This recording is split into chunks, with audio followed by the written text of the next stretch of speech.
Ustadz, saya mau bertanya, di daerah saya ada pengurus masjid kalau kegiatan di masjid harus dengan suara yang keras lewat pengarah suara, termasuk suara salat wajib dengan alasan agar diketahui orang lain supaya datang ke masjid mengikuti kegiatan-kegiatan tersebut. Nah, ini bagaimana, mohon penjelasannya Ustadz. Ya, baik. Alhamdulillah wassalatu wassalamu ala Rasulillah Nabiyina Muhammadin wa ala alihi wa ashabihi wa man wala. Adanya speaker ini merupakan salah satu nikmat Allah Subhanahu wa taala yang diberikan kepada kita umat manusia.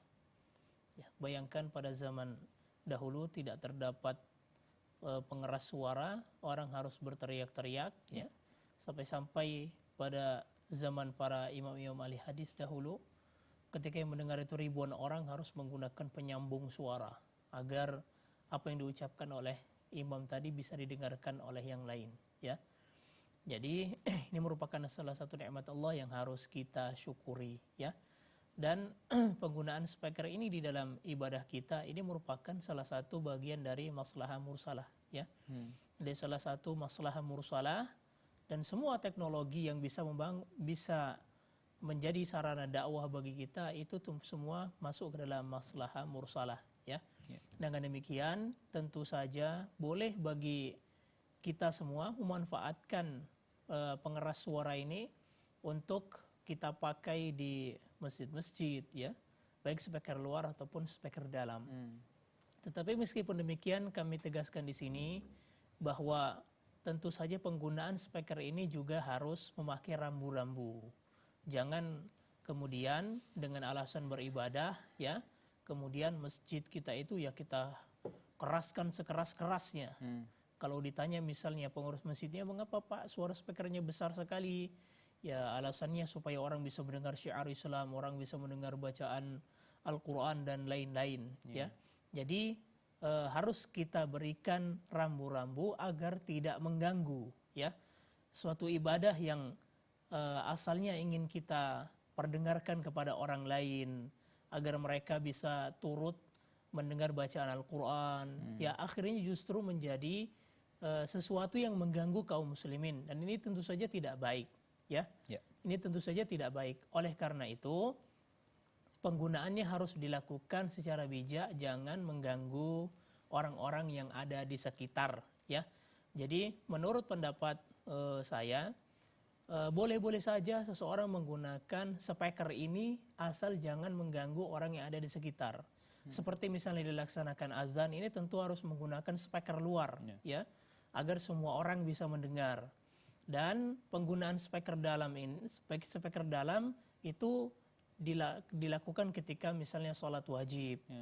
Jadi menurut yang dapat saya sampaikan, speaker dalam ketika orang sholat itu hendaknya menggunakan speaker dalam saja, tidak menggunakan speaker luar ya.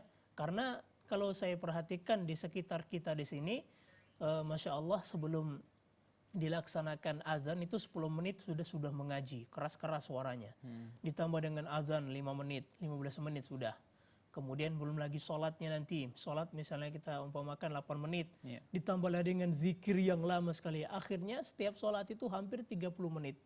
Ini tentu saja bisa mengganggu orang-orang yang ada di sekitar masjid tadi. Tujuan kita memang beribadah, tetapi jangan sampai mengganggu orang lain ya.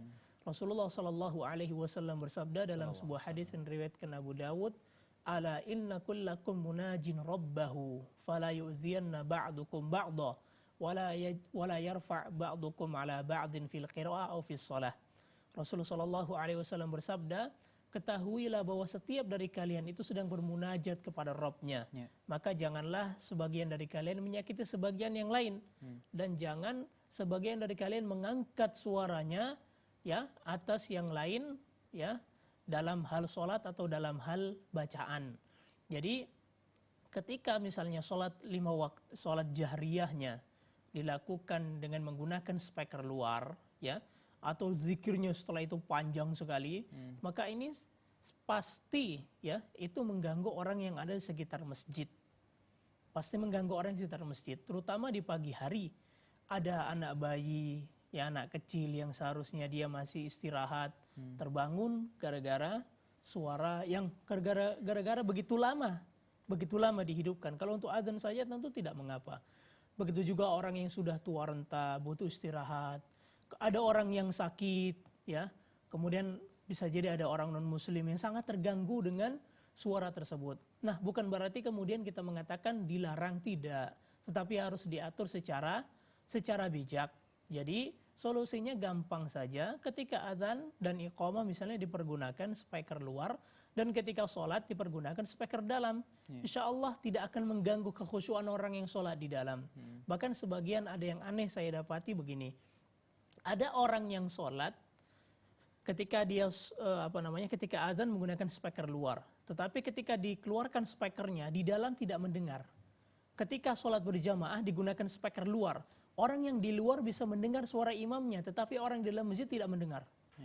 Ya, maka lebih baik digunakan speaker dalam, ya, tidak speaker luar, ya, karena orang-orang yang ada di dalam itulah yang lebih membutuhkan suara imam, bukan orang yang di luar. Wallahu taala alam. Baik, jazakumullah khairan Ustaz.